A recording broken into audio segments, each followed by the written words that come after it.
Okay, welcome to a Bowery Gallery artist discussion on varieties of landscape space. We are four painters who are represented by the Bowery Gallery. Simon Carr, a painter who lives and works in New York. John Goodrich, a painter and writer and teacher on art. Nagib Nahas, a painter who lives and works in Brooklyn.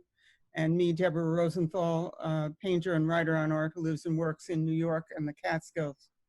All four of us have in one way or another engaged with landscape, a genre that I think Kenneth Clark referred to as depicting everything in the environment that's not man-made.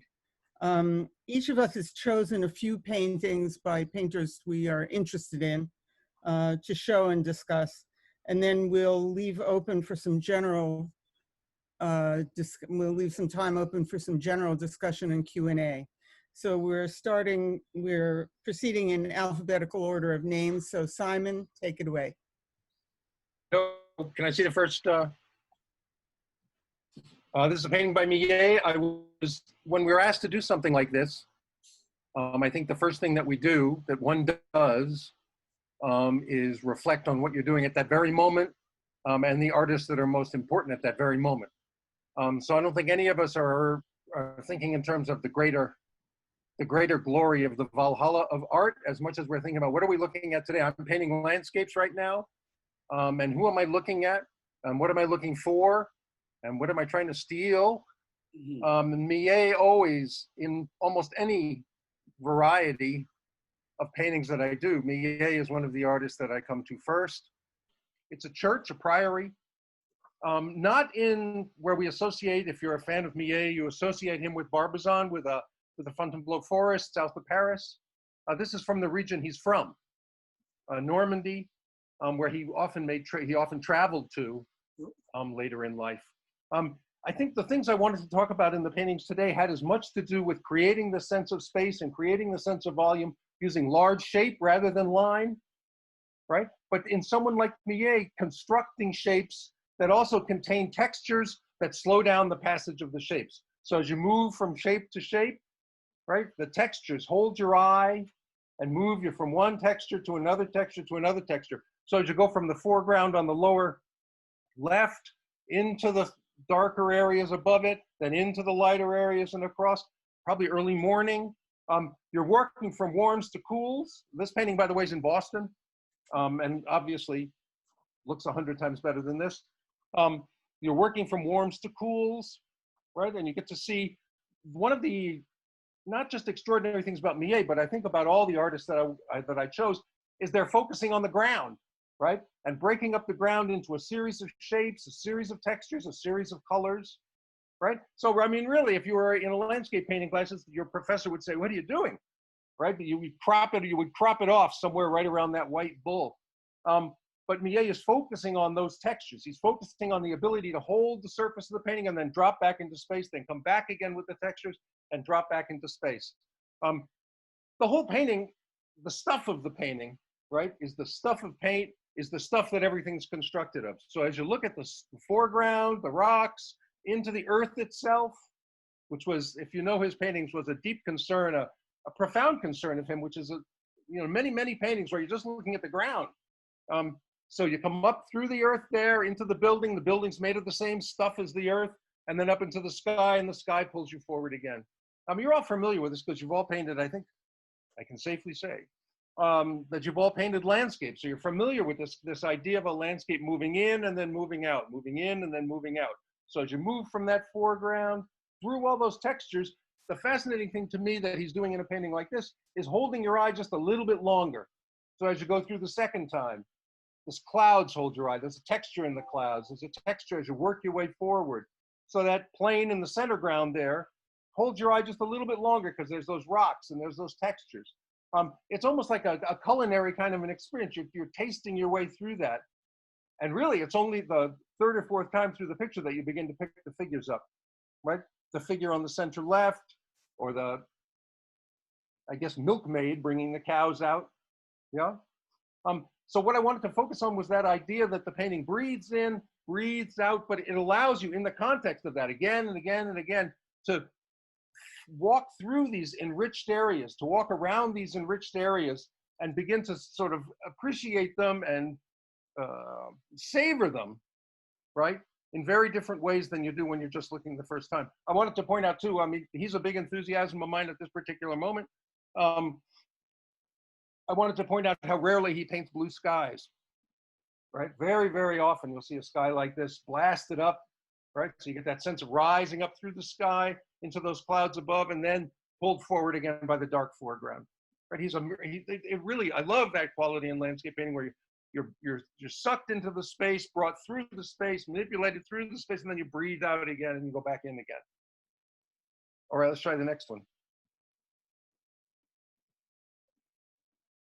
This is a painting by Pizarro. Woo. And you can see, as you're looking at it, you can see the connection right away. Of course, he was a big fan of Millet. He didn't study with him, but you can see, as you just look at those textures in the foreground. If you know Pizarro's work, you know that he too didn't just paint landscapes like this. He painted studio paintings. The painting of Millet, I should have said in the beginning, was not painted on the spot, right? He didn't paint on the spot. He sometimes did pastels, sometimes did drawings, but most all of them were done from memory, right? So the memory allows him to construct that sense of wholeness, that sense of unity. And Pizarro too, though he's working outside, often working outside, and that's sort of the dogma of the Impressionists of the 70s,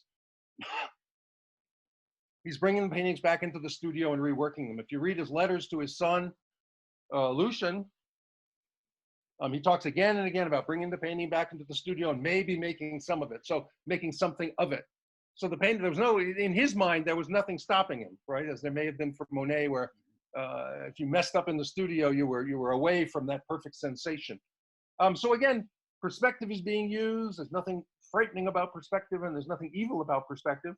Though so many of us shy away from it. Using perspective to wind you through and around that pile of wood, back into the building and around up into the clouds. You're all familiar again with this. The similarity of the shapes between the trees and the clouds, that's something that's like, that's like our basic bread when we're out there painting a landscape, is those kinds of similarities. But again with this, as you're working through it and you see those lollipop trees as they lead you back into the depth, then the cloud leads you up again and around you go. As you go through each area, right, the textures hold you just a little bit longer. When we first did this as a sort of a dry run, I used the reproduction that I've been looking at for years and years and years, which is in fact wrong, which is sort of, that's a whole interesting Harold Bloomy kind of discussion in itself. John found this one, which is much better and much clearer, and you can enlarge different areas so you can see those figures a lot more clearly. But in the one I've been looking at for years, there's cadmium red in the foreground, right? Those browns, those sort of earthy browns go all the way up to bright, bright red. So I was taking that as a signpost to run in that direction. So again, as you work your way through the picture, he's taking that perspective, but he's such a trickster about that. He takes you back in the perspective, then brings you forward. So you get this full sense of breathing, this full sense of back and forth. Pizarro is one of the great artists. You know all the quotes by now. Was Cézanne's teacher, the humble and colossal Pizarro, Cézanne called him, and is often pushed to the side by the other Impressionists. One of the interesting things about him is he may have been pushed aside as far as we as Americans were concerned, and as our training as Americans, we're pushed towards Monet as being the one who actually carried out the Impressionist vision.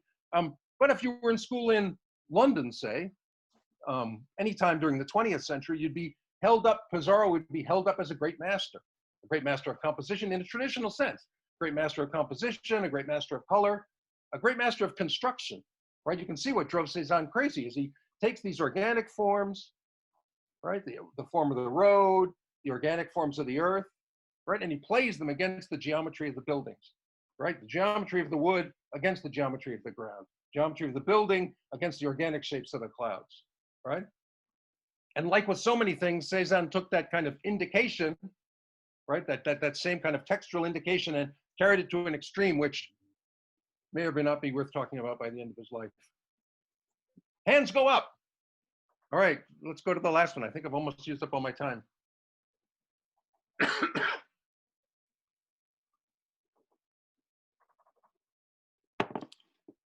The last one is a painting by John Constable. It was actually painted about the time that Millet was born. It's a small painting. I should have said the Millet is about 4 feet wide. This is much smaller. You can see it 30 inches wide. And you can see what I'm after here, right? You can see the obvious thing. It's that breathing. I just want to talk a little bit more about that breathing in and breathing out, that sense that you go into the picture and you know all the tricks, right? There's the rocks in the foreground that are clear. The rocks in the distance are less detailed. And by the time you get to the back, it's all blurred, right? But it creates a rhythm. It creates a spatial rhythm going back, and then the clouds pull you forward. So there's a breath in and a breath out. I'm not trying to oversimplify, and I'm not trying to make Constable simplistic, right? You all know his other paintings. This is just a relatively quickly done painting, done on that red ground that he liked to use that unifies everything. So those reds coming through up and through here, right? That warms up the cools, that warms up the shadows, right? This is the kind of thing that Pissarro himself, when he went to live in England during the Franco-Prussian War, he was still a Danish citizen, so it was very complicated, so he had to get out of town. While he was gone, the soldiers came and burned all his paintings, which was too bad. But this is the kind of thing he would have seen, right? And my sense of it is that this would have attracted him enormously. Again, in his letters home, you see these discussions of seeing Constable, of seeing Turner, but I think this is the kind of thing that would have really attracted him because it gives you that clear depth all the way back to that. I think the hill is called Jordan Hill, and oddly enough, and interestingly enough, there's a Roman temple on the top of the hill, which may have nothing to do with anything, but I still can't find out who the temple is dedicated to. It would be interesting, because the Romans never put a temple anyplace arbitrarily. So as you're sucked into the space and then you breathe out again, it's really Hoffman said push pull. Hoffman said push pull. That's because he was a man, and I think he was obsessed with the idea of push pull, right? I think it's a gross thing to say as soon as you think about it. It's more like breathing. You breathe in and breathe out. You breathe in. Any great painting has that quality. Any great painting gives you an oxygen, gives you a kind of a sense of life and a sense of an ability to breathe, breathe more clearly, breathe more completely. I was once talking to Deborah, and we were looking at a Braque painting, and it occurred to me that must be what death is like, right? You breathe into the painting and just keep going, right? And you leave the shell behind.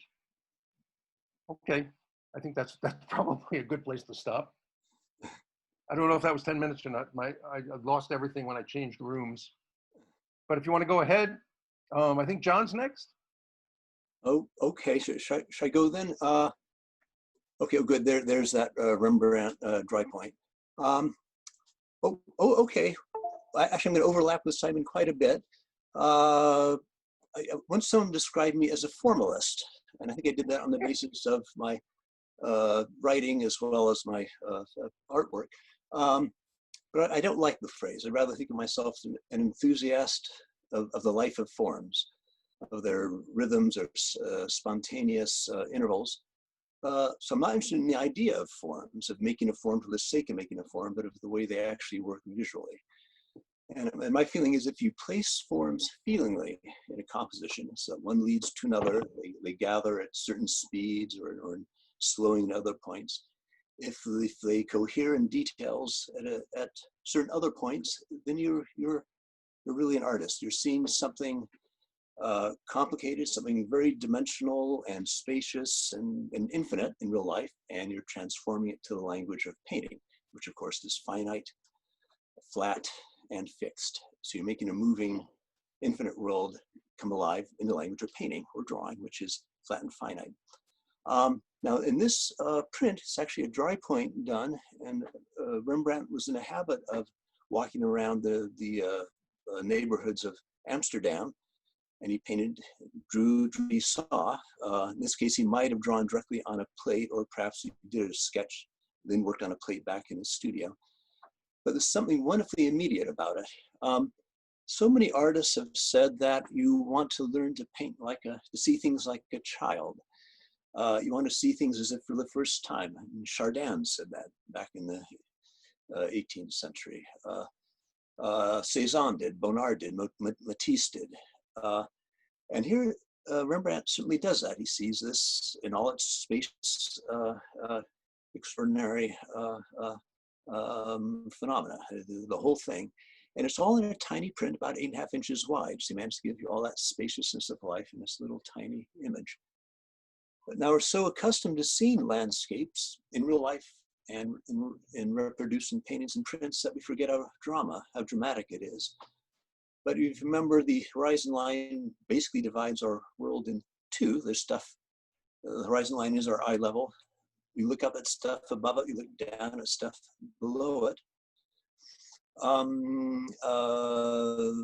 The ground plane races away from us at all points. We have a low eye level usually, 4 or 5 feet above the ground usually when we're on flat ground.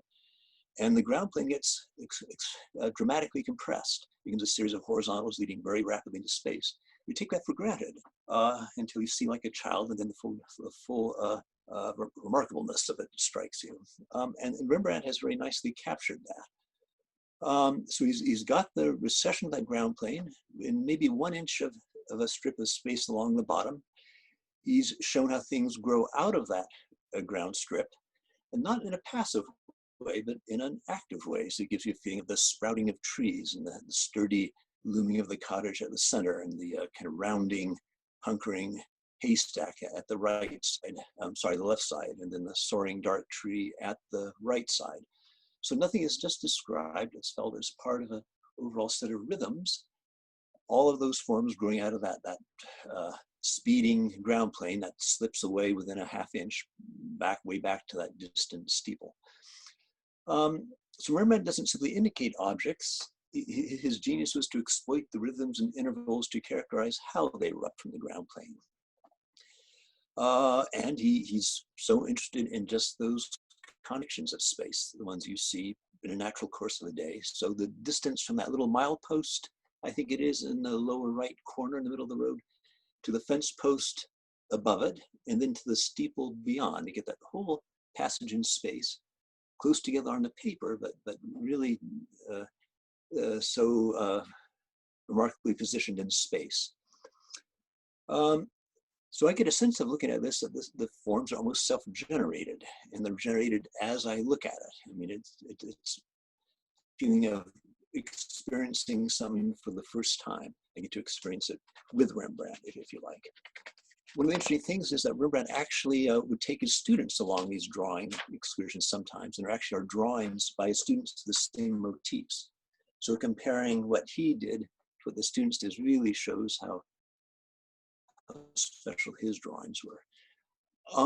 Could I have the next slide, please? And here, my apologies for the low resolution of this print here. This is a Mondrian painting, and here we have color. We've lost a little bit of that stark lucidity of the Rembrandt, but gained the sumptuousness of color. The teacher who had the most influence on my way of thinking was Leland Bell. He was especially good at talking about color. And in his view, color was more than hue, tone, and intensity. It involved something beyond those properties. It involved what he called pressures, weights, and densities of color. He'd sort of say, well, it's like this. It's not something you can describe verbally. He was particularly good at describing how colors built up in sequences, and each color added to each sequence in a particular way. So there were movements that gathered and resolved. We all remember in art school saying that lines divide a surface and colors fill the surface. You have a basic division between those two forces at work in a painting. And I elaborate on that a little bit. I'd say lines start you on a journey that color completes. Colors inform the speed and direction of the lines.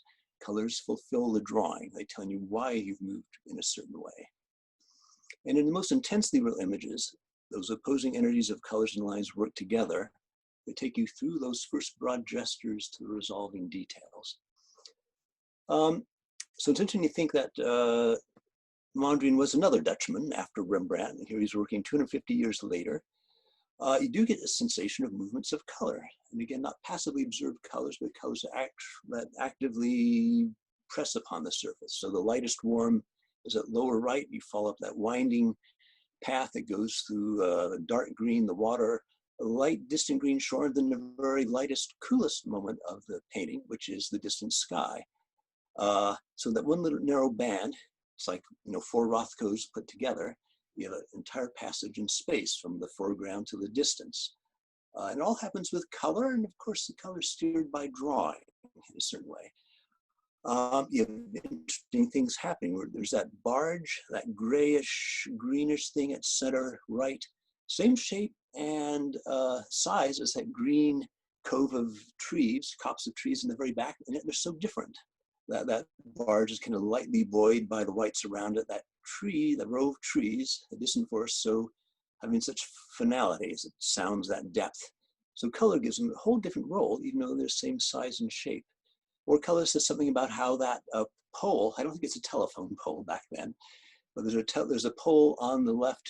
It bisects the circle of those greens that faces at a certain distance, and it opposes all those horizontals, those varying horizontals to the right.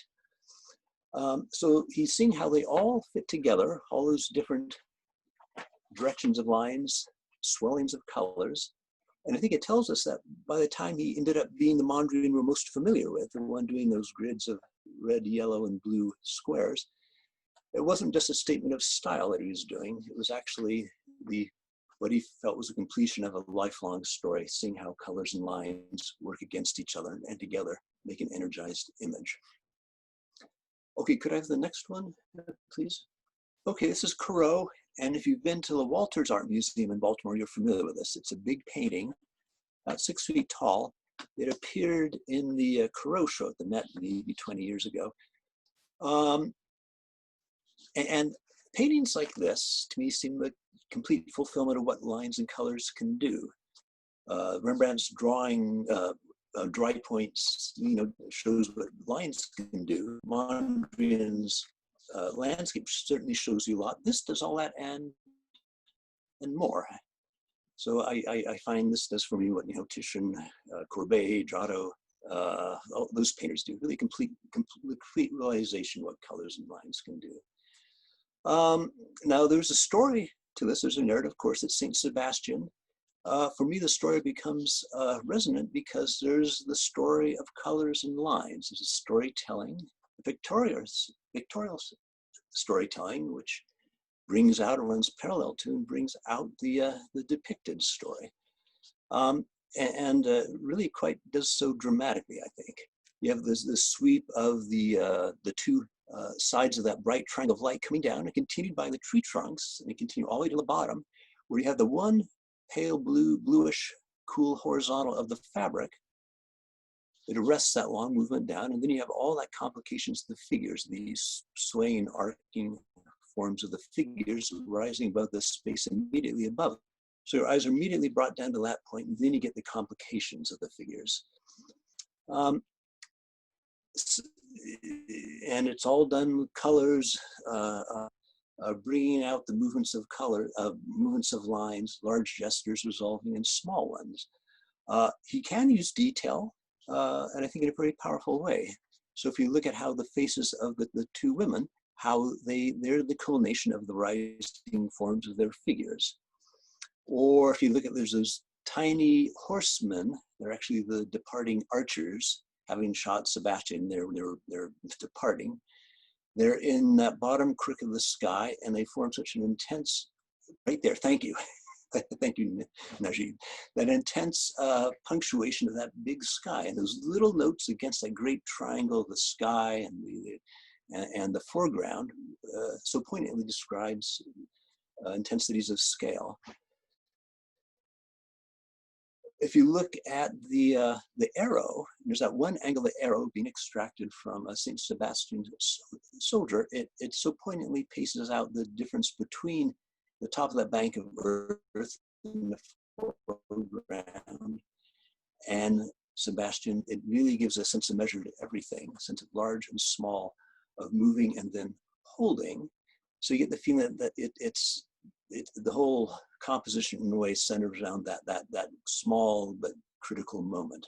So what Corot has done, I think, is to make the big forms convincingly real. He's established how they relate to each other, their relative importance, and he's moved on to the details and done something that's so hard to do, which is to allow those details to grow almost organically out of the bigger movements. They're not attached. They are actually the natural resolution of them. when I look at this, I think of what Rembrandt did in that dry point with the fence post, the mileage post in the foreground, and a distant steeple, getting those contradictions of space, kind of tell us how big life is, how to suggest that in that flat, fixed surface of the painting. He's doing that here with the arrow, with that bank of earth, and that description of the collection of artists of the figures' limbs in the foreground. So he does something that Rembrandt's doing, observing the rhythms of colors and lines, and made something intensely real out of it. You could say within the artifice that is painting crows made something remarkably real. My bet. Okay, it's always a tall order following John. So I've selected three. Oh no. I have selected three landscapes of different regions by different artists. The first is by Maynard Dixon, a Southwest regionalist that I discovered 3 years ago in a show at the Chrysler Museum in Norfolk, Virginia. The picture depicts Great White Throne, a peak near the entry of Zion National Park in southern Utah. It's that big mountain with the flat top in the background. The painting's title, High in the Morning, tells us that light and time of day are important aspects of the motif, of the picture as a representation of facts. The morning sun on the upper left tells us that we are looking in a southern or southeastern direction. More importantly, its placement and intensity are determining factors of how we are viewing the forms in the pictorial space. Frontal planes are in shadow, and left-facing planes, like top planes, are in light.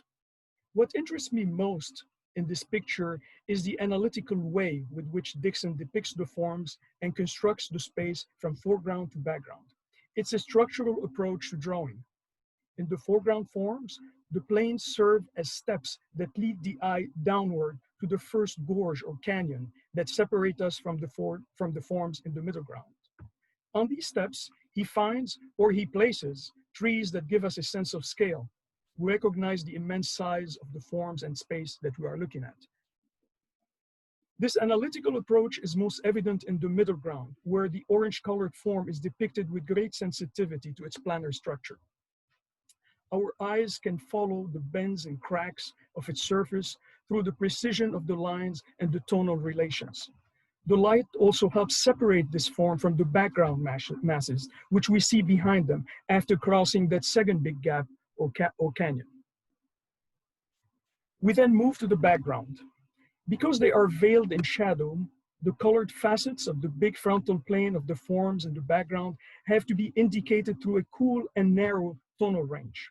So he uses a set of dulled yellows and reds in addition to blue to denote the various local colors, the reflected lights, and the cast shadows. Dixon does not bluff. You can sense the tilts and folds of the planes in the background forms with the same acuity that the forms in the fore and middle ground are depicted, while also accounting for distance and atmosphere. And he carries on this careful and thorough approach all the way to the top plane of Great White Throne, where its irregular edges meet the clear blue sky. So the second picture that I selected is by Asher Durand. It's a small painting that he painted when he was around 70. It's a view of a mountain arrangement in the northern Catskills. We are perched on a western hill looking east toward the Hudson River Valley, which is that light wedge on the horizon.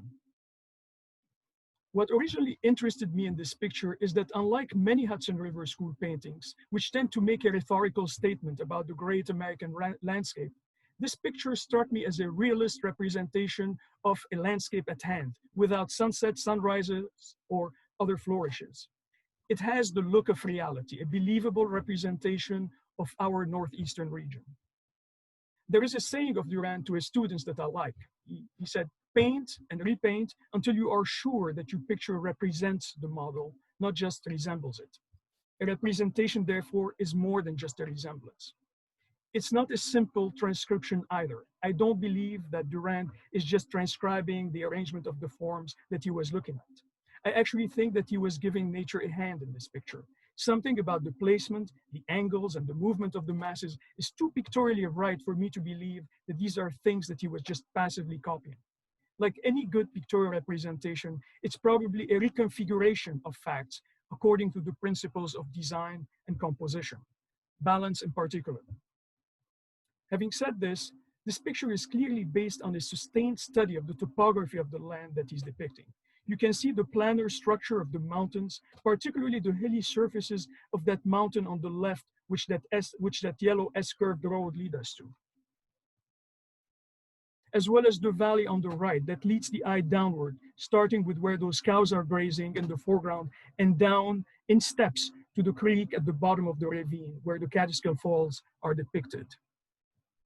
Finally, and perhaps most importantly, I think this picture is a classic study in aerial perspective, that gradual description of depth through controlled intervals of intensity and value.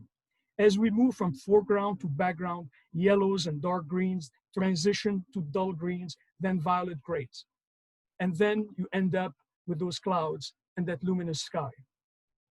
So in this Durand, we can say illumination and atmosphere serve as a motive for color and a logic for its use. In a similar way to Dixon, except there the atmosphere was a lot thinner since he was painting a desert landscape.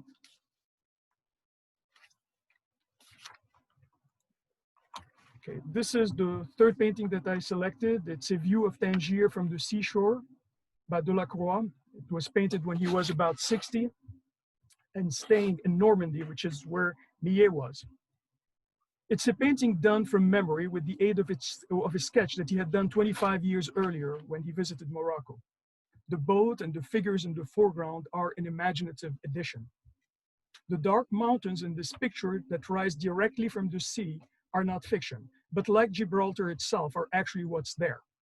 We can also infer from the position of the landmass and the sea that we are looking in a western direction. Delacroix uses rhythmic lines and patches of tone to denote the forms that activate the pictorial space. There is an evident sense of the mass and texture of the forms. We sense the density and harshness of the rocks, the translucent and fluid nature of water, as well as the filmic quality of the clouds and sky. He defines these forms without fussing too much over the tiny planar structure of surfaces. The great French poet Baudelaire referred to Delacroix as a poet with paint, in part because of his power to suggest without getting too entangled in detailed depictions. Composition. Delacroix designs in this landscape a well-controlled path for the eye to follow. We start on the lower right, where those two figures on a rock are leisurely looking left, pointing the eye toward the phallic sailboat being pushed by the straining boatman up the shore and along that curving road by that big yellow rock, then upward to that citadel, the Casbah of Tangier that is strangely wedged between the upper left edge of the picture and the mountain in the middle. And then we move further into the pictorial volume and downward along the wavy edges of the distant mountains that lead us to the horizon line, where the sea and the cloudy sky meet. The clouds cover most of the sky. One of their functions is to seal the back plane of the pictorial volume, so we can only turn outward toward the picture plane, over the turquoise-colored water, until we are back where we started with those two figures on the lower right. Just a final word about the light and the color in this picture. Delacroix is obviously not describing a particular time of day or season. Nevertheless, there is a definite feeling of radiance and warmth in this picture that speak of the climate and geographic location of this landscape. He uses a yellow-blue chord with green serving as a sort of transition between the two. Like Durand, he's using aerial perspective, but not with the same didactic aim of describing the way air modifies our perception of color as we move into space. Rather, color is used for the beauty of its relation. I think that beyond any representational goal, the ultimate objective of this painting is pictorial beauty. And I think that he achieves it. And that's it for me. I have to agree with Simon that, of course, we're talking about ourselves and our own painting in some respects. I'm going to talk about three pictures painted in the 1930s. by Paul Klee, the Swiss artist who taught at the Bauhaus. And all three of these paintings will lack, all three of these landscapes will lack any sense of foreground, middle ground, or background. I'm talking about three paintings by Klee, not because Klee is the only artist I look at, of course not, but he sort of happened to me when I was in graduate school and has been a major dominant influence in my work ever since. The differences in the three paintings I'm going to show demonstrate how protean he was, and how abstraction was not a mannerism with him, but a set of metaphors. And the paint handling and the conception of line and plane all have to do with what needs to happen in a particular metaphor. We're looking here at, so I'm dragging us into the 20th century here. We're looking at a painting called Ad Parnassum that he painted in 1932, and I think he worked on it again in 1935. It's one of his largest oil paintings. He very often worked very small and in other mediums. Ad Parnassum, the title refers to Ad Parnassum, Gratis Ad Parnassum, which was a volume of exercises for polyphony or counterpoint, published in the early 18th century. Klee was a serious musician, and so he's making reference to the Gratis Ad Parnassum here, not lightly. He took it seriously, and I'll get to how I feel he's translating counterpoint into paint here.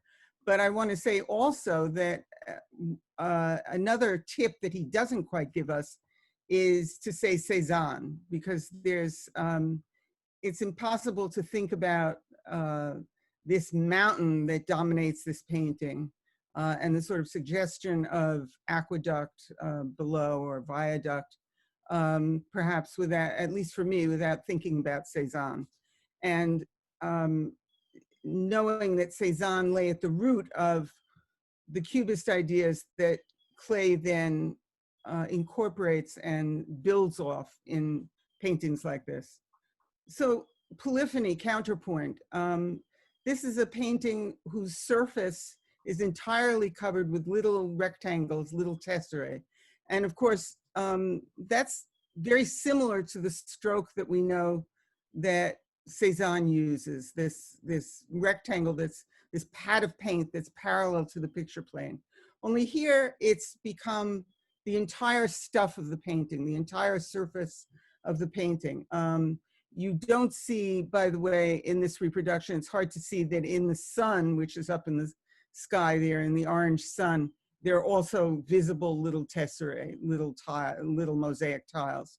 So he's playing with the idea of this looks like a mosaic. It looks like a mosaic that might have been made by people who spoke Latin. But it's, there are two forms of polyphony or counterpoint going on, two sets of two. First, there's the orange to blue polyphony. And each is a sort of melody that wafts in and out of the other. And then there's the orange one. And they go down towards red, they go up towards yellow, or vice versa. Down towards purple, up towards green. But essentially he's playing off the orange to blue, the schematic coloring, which has little to do with the incidence of what's visible at the moment. And Klee wrote very brilliantly about his own art. And I want to quote him. He said, "The visible is only an isolated case taken from the universe, and there are more truths unseen than seen. Things often seem to contradict the rational experience of yesterday." Well, here we have a painting that purports to be a landscape where there's a kind of density and opacity that keeps bringing us up into the surface. A treatment of the whole surface of the painting as if it were a wall in a sense. there is no recession back into space. The only diagonals that exist here are that lower one in the lower edge, which goes back a little bit and is met by rectangles that push it back up into the plane. And of course, the outline of the mountain is another set of diagonals, but those hold the corners of the painting, hold the sides of the paintings, and again, attach into a form that holds in the plane. So there are two sets of polyphony, I said, two sets of counterpoint. It's blue against orange, first of all, but it's also line against plane. How do planes add up to lines? None of the edges are outlined. There's no place in the painting except in the mountain where a form is being enclosed by that black contour. So the contour and the color shapes drift in and out of each other, moving through each other, and this is his Cubist legacy, of course. And there is no moving back. There's only a sort of scintillation or pulsing of the surface. And there's in front and in fronter, as I used to say to my students. It's not a word, but it serves the purpose. There is no, this is not a diorama space where you just have sort of a shallow box. You have instead these rectangles that keep pulsing up into the surface, pulsing up to the eye. And there are two places where both voices sort of reach their apogee or their climax or their crescendo. All of the oranges get resolved in this one shape of the orange sun, which is whole and not drifting anywhere, but is figure on ground. And then the outline of the mountain, which is, of course, thinking about Cézanne and Mont Sainte-Victoire, how many times he traced the outline of that mountain, right?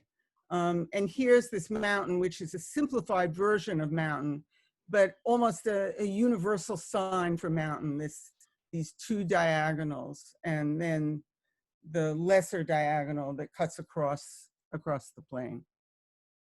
His titles are significant. They sort of are the beginning of unwrapping the metaphor. Classical, well, it feels like a classical mosaic. It has the tonality of a Roman mosaic, of certain period of Roman mosaic, Hellenistic mosaic. So he's letting you know that he's thinking about a certain kind of landscape. He may be thinking about Italy. But look at what he's done. He's upended seascape and landscape. Instead of a horizontal, if you think about Courbet's seascapes, right? They're marine landscapes, right, that are very horizontal, and then they've got the horizon, they've got the edge of the water, and the clouds above it sort of weighing down on the landscape. This huge, absolute horizontal that goes from end to end of the painting. Here we see Paul Klee reverse that orientation, and there is no horizon line. He referred once to the too reasonable horizon. He's rejected the horizon line, and instead we are in the neighborhood of something that may be based on ways of seeing that he talks about, ways of seeing unseen things or less seen things. Looking through a microscope, through a telescope, looking at a map with a very high gauge, a very fine gauge, so that every little crevice of the outline of the coast is visible. X-ray vision, infrared vision, aerial views, which didn't really exist before the 20th century. Nobody had gone up in a plane before. And we're confronted with a space that has that feeling to it. Two sets of tesserae oppose each other. there's two kinds of infinitude are meeting here. The infinitude or the infinity of the ocean. All of us know that sensation. Here it's been translated into an infinity of lines made up of an infinity of small rectangles. And they go on and on and on and on and on, back and back and back, because up is back, obviously. And they make for this very toothed outline, which is where the shore meets the other set of infinitude or infinity, which is being confronted with little vertical black stop lines, which must define what we would see of a town or, well, a town, habitations on land. So the coastline itself, that white line that snakes through and curls and jiggers right through the painting, is a movement of water, and it's also a division that allows us to feel the verticals in great tension with the horizontals coming in from the left. In Clay's work, you have to ask yourself, where is the painter? Where does he situate himself? So often it's above things. So often it's inside things. So the position is not a measure of the distance between the painter and the motif. There is no rationalization of that distance. And here, distance means moving up and back and out. Okay, next, please. This is a painting by Clay called Ad Marginem. He doesn't often title paintings in foreign languages, but here again is a Latin title, and now I think he's referring to medieval Latin. Ad marginem means to the margin, or at the margin. Here's a painting that looks like a sheet of illuminated manuscript. He's worked the surface. This is a watercolor with varnish. He's worked the surface so that it looks aged and foxed and moldy and crinkled and so on.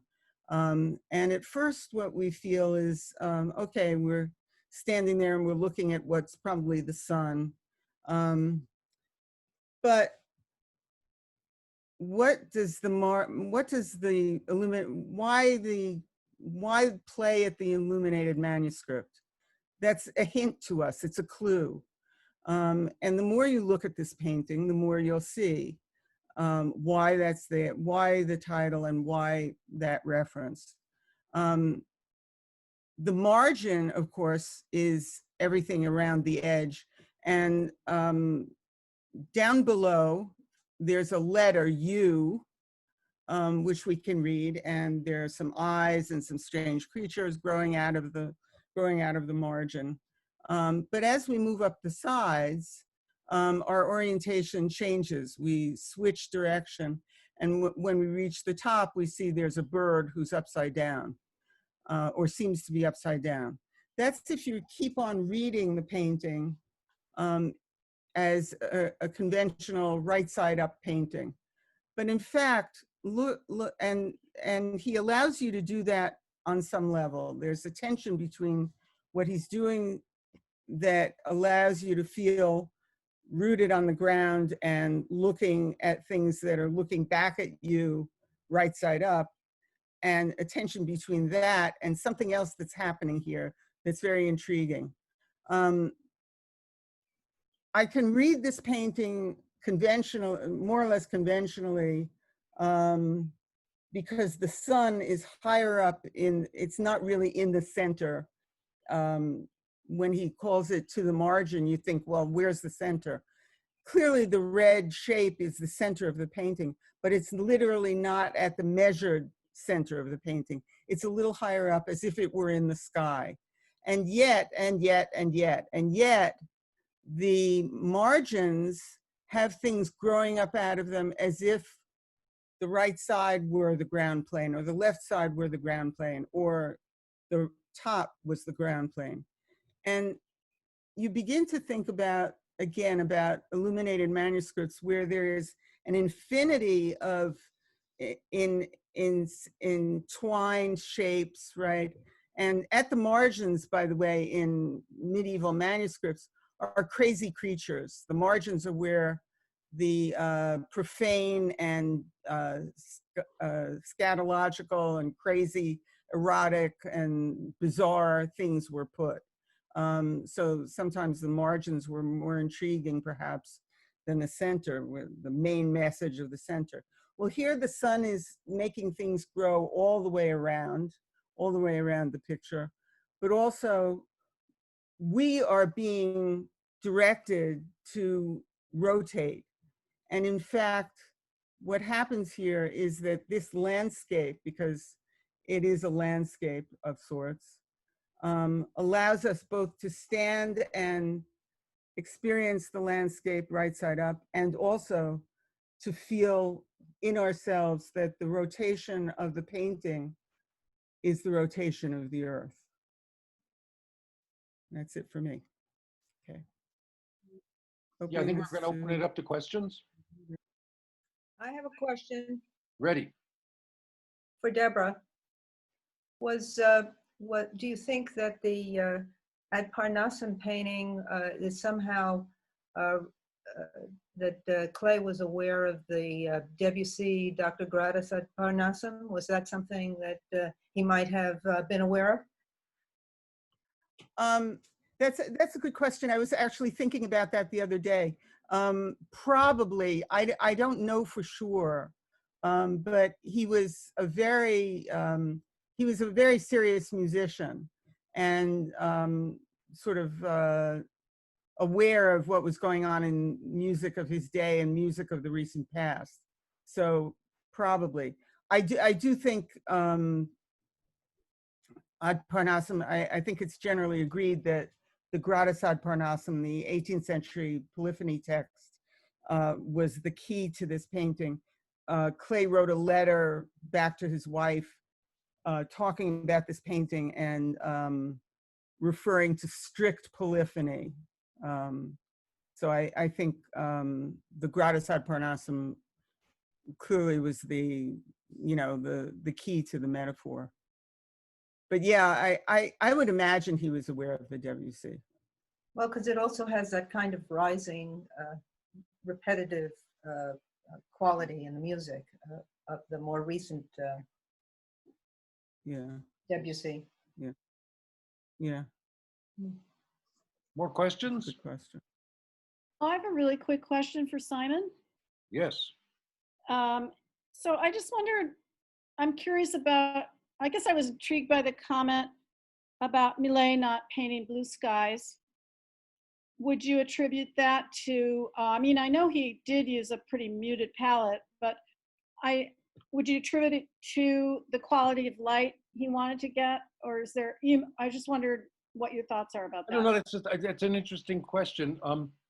It just so happens, I mean, I've noticed that looking at him over the years, that he often will work at dusk or early morning, or in one way or another sort of violate what you saw in the Pizarro, for instance, that sort of slam of a blue sky. Mhm. I think that's always been interesting to me. If you paint landscapes, it's interesting because it allows you it allows a whole different series of color relationships, Right. and a whole different series of luminous light, of light relationships to develop through the whole painting, Mhm. which don't necessarily come from mixing phthalo blue and ultramarine together. I mean, certainly he has blue skies, but if you look through the best known ones, things like the Angelus or the Man with a Hoe, he uses the sky much more expressively. I mean, really, that's what it really comes down to, especially in the scenes with figures. He uses the sky to pressure the figure Mhm. and to build relationships. I mean, he's very concerned with the idea that the light is above and the earth is below. So there's no question that, for instance, in this one, thank you, Nagib, in this one, that the earth is dark and the sky is light, right? I mean, we're working with fundamental Christian vision, but he doesn't just slam it. He lets the light bleed up. He lets the light bleed so that it seems like everything, all the darkness and all the sort of striving that's happening in the landscape below somehow bleeds into that sky. And by using the yellow, he can make a color relationship which really is very direct, right? Rather, very often I feel, and all you guys paint landscapes too. Often I feel that the blue is a slam, like it just shuts the painting down. You hit, and you've got to find a way to articulate it or to break it up or to hence clouds or something. But you've got to find a way to envelop the painting with light, and not get stuck with that kind of with the given of a blue sky. I'm sorry, is that good? Helpful? Yeah, thank you. Yeah. More questions? I have a question. Ready. Can I ask a Yeah, go ahead. question? Yeah. Oh, okay. I can't tell if anybody hears me.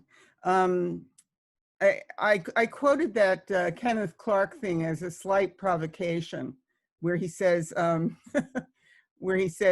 landscape is everything that's not man-made, and of course, some of the landscapes shown have buildings in them, things that are in fact man-made. And I wondered if people think about that issue or think about what is there a particular characteristic of that sort of landscape? And I'm not really talking about, Poussin's Poesia or, Claude Lorrain, where clearly it's, the architecture is part of the poem and integral to the landscape. But I'm talking more about the 19th century things that you're showing, and perhaps early 20th century things, where, I don't know, I would be interested in seeing whether anybody has any thoughts at all about, does that change things? Does it affect how you think about the landscape? Or John, did you want are to? you My thought is man-made things make landscape easier because you finally have geometry. I mean, in nature, there's almost no straight lines. There's the horizon line, maybe a palm tree or something. Otherwise, there's no straight lines. So the remarkable thing is how accustomed we are to, lines absolutely resisting gravity, and that horizontal, which of course is really what a city is. It's a bunch of parallel vertical lines and horizontals, which make it easy to make a composition. I think it sort of gets you going right away. So I think artists who don't include man-made objects would be forced upon themselves more on inventing some overall cohering rhythm. But there's also that sense that landscape is the context. When figures are small, like they are in this Millet, it's a landscape, and when figures get bigger, it's a figure painting. It's all the same. It's all the same world. It's all trying to understand. sure? It's all trying to understand this thing. But there's an interesting thing in those big Vuillard decorations. Right. There'll be a figure at the corner, seen through a window, watering her geraniums or whatever. And, it's a figure who I think that links up to the Claude Lorrains and the Poussins, that sort of somehow the figure is dreaming up or generating the landscape out of her or his concentration or, focus. Does that make any sense? Yeah. And I think it's a particular line of landscape, actually. I think you find it in Redon. I think you find it, and I think the Claude is all about that. I mean, the myths, but in the absence of a given myth, I think Vuillard takes it to a secular place, but it has the same sort of feeling to it in a way. Yeah, I mean, when figures are small, they're really just extensions of wildlife. That's what someone once said about Corot, is that the figures in Corot are just sort of the wildlife where he needed a red spot. Yeah. It's the same when you look at this Millet. But I'm actually, The figures are a function of the landscape. I think I'm thinking of a thinking figure. Yeah, yeah, yeah. And No, I the- understand what you're saying. For those you're talking about, that's not the case, really. You know, they're something else. I'm Right. thinking about figures who are meditative, contemplative, you know, that and that sort of pervades the painting. Right. You know. Well, you could do that with some of the Corot figure paintings too. Yeah. More Well, questions? Oh. Yeah, Bob. Yeah, I think about that a lot, about the dialogue between man and nature, and I think it's very contemporary. The idea that there's nature and man comes and builds his buildings, and then if you grew up like where I did in New England, you just see the hand of nature coming back and overgrowing the stone walls, or growing vines into the abandoned factory window as the walls tumble down. And I find it very poignant, particularly in our age with global warming and environmental issues, that so many of the paintings, 19th century painters painted ruins, ruins with the wilderness, you know, growing back over them. It's a whole different tangent here from what you were talking about before. But that interests me a lot in landscape painting and landscapes in general.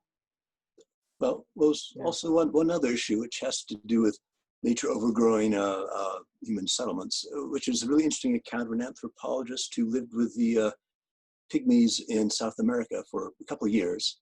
And he said at one point he took one of them to a overlook, and they were seeing water buffalo in the distance. And this was Aborigine who'd never seen anything further away than 100 yards because they lived in the dense rainforest. And he thought they were ants. He could not conceive of anything at that great a distance. It did not correspond to his total visual experience. How much we see because we've learned to make sense of things. And you also mentioned this anthropologist, how quickly nature took over things. If there's an abandoned village, within months, it had almost disappeared. The rainforest was this force that would take over.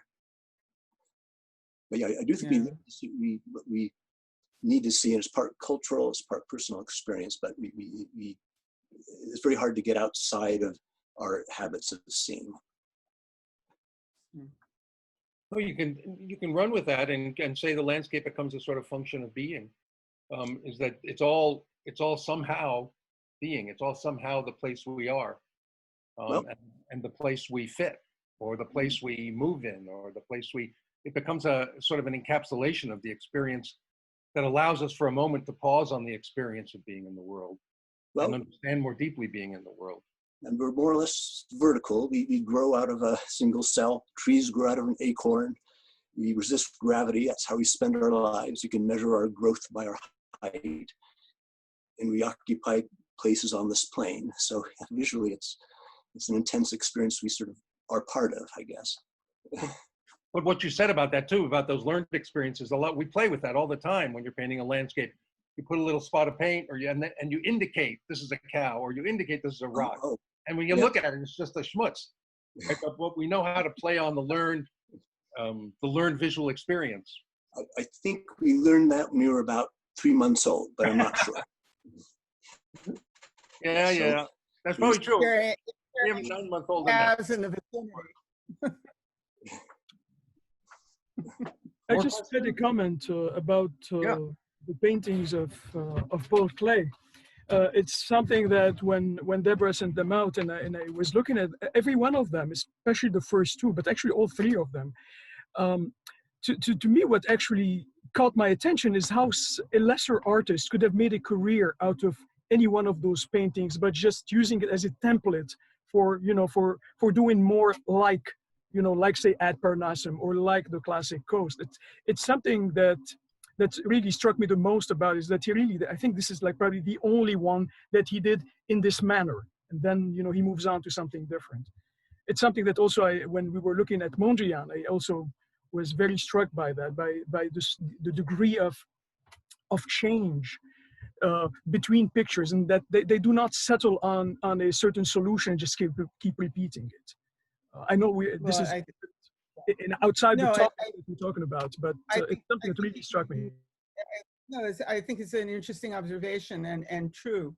In clay, he has as many manners as he has metaphors, and he does what he needs to do. I mean, one of the great lessons, I think, of clay is that, and he says it in one of his texts, that he enlarges things and multiplies things.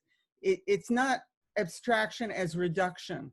There may be some reduction as part of it, but there's no principle about reducing from nature per se.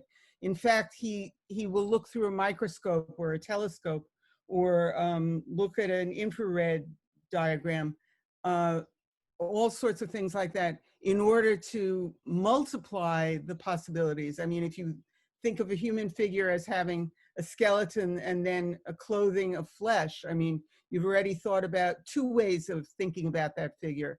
You've sort of multiplied entities, so to speak. And I think any given metaphor necessitates its own palette, its own approach, in fact. He did do a lot of paintings that have this sort of mosaic surface. He went through a period where he was doing that. But it means different things. It means different things in different ways in different paintings by him.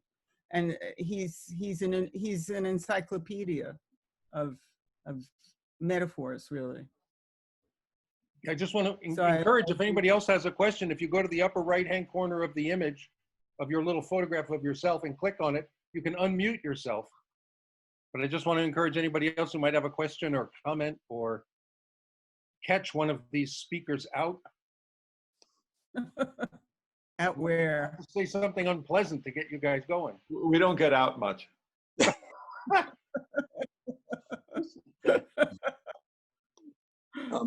Well said. Yeah, I mean, did we happen upon this subject because we've all been closed in? An interesting thought, but I reject it. Now, if we follow through with the original plan that we had, we're going to do this again in a couple of weeks, I think, with our own work. I think that's the plan. But I just want to, it seems ridiculous that we're stuffing ourselves in front of everybody. Everybody can do this. I mean, it would be great if more people in the gallery would get together and find a theme and just show a bunch of pictures and talk about them. As a matter of fact, Simon, yeah. What I wanted to say is that this very theme actually can really be expanded on more, a lot more than what we did, really. Yeah.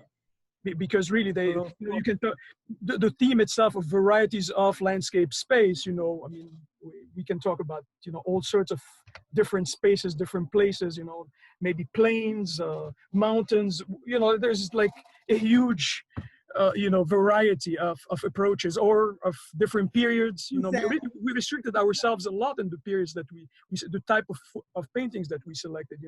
Like Deborah was saying, really there's one maybe or two from the 20th century, but yeah, there is a lot more that can be done with this theme that others could do. Nobody called us out on that. I mean, there's contemporary I landscape. showed 3 20th century paintings. So there. You're the vanguard. Well, But the past is open. We all believe that, I think, and it's important. I mean, that's who we are. I mean, We go where we go.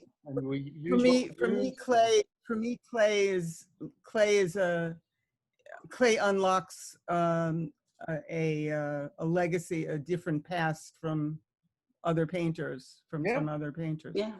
An opening to the past. It's a pathway through art. Yeah. Questions? Can anyone hear me?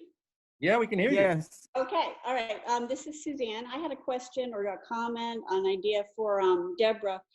Clay is fascinating to me too, and so different from the way I work, but he's just brilliant. And when I first looked at this image, the Ad Parnassum, it looked like a child's drawing of a house with the door down there and the sun above in the sky, and these balancing acts of long triangles. And there's a childlike quality to most of Clay's work that's just like one little thin level of his brilliance. And I wondered if you had any comments about that. I I don't exactly buy the house idea because because there's a tilt in the mountain that doesn't feel like the way a child when the way a child would draw a house, nor does the sort of doorway element down below, which does refer to a specific building actually. When Clay wanted to evoke childlikeness, he would draw like a child actually. And this is not children, you know, the black outline below is not like a child's drawing. It's remarkable how close he comes to children's drawings. I have two young grandchildren, and I'm constantly being reminded of how at a certain developmental stage, the drawing will be like this or like that. But he accepts a lot of the assumptions. But if he wanted the child reference here, I think these things would not look the way they look. And I think he's very deliberate about that. I think the fact that it's simplified, that the outline of the mountain is simplified, I think is to say here, virtually no drawn lines, but here's the culmination of all line that could occur here, and I'm making an object out of it with this line, where there are only two objects that are visible here, the sun and that mountain. It's not drawn in his childish manner. Do you know what I mean? Yeah, I do. Yeah. And he really means it when he does that, you know. And his oeuvre is full of drawings that have that quality. Remarkably, I mean, I sometimes look at a 7-year-old's drawing and say, boy, I wish I could draw that way, you know. Yeah, I do too. Without being corny, right? Yeah. Yeah. Did you ever try? Yeah. When I was 7. I was trying today with a 6-year-old. It's hopeless. You think with all our skills and a lifetime of wielding a pencil, you could fake it, but you can't. No. What's happened is we've forgotten, we've passed the developmental stage, and we're not Paul Clay. I think they really enjoyed it. In Zoom. Thank you. Yes, thank you. Thank you all. Thank you, everyone. I wanna say Bye. something. Thank you. Bye.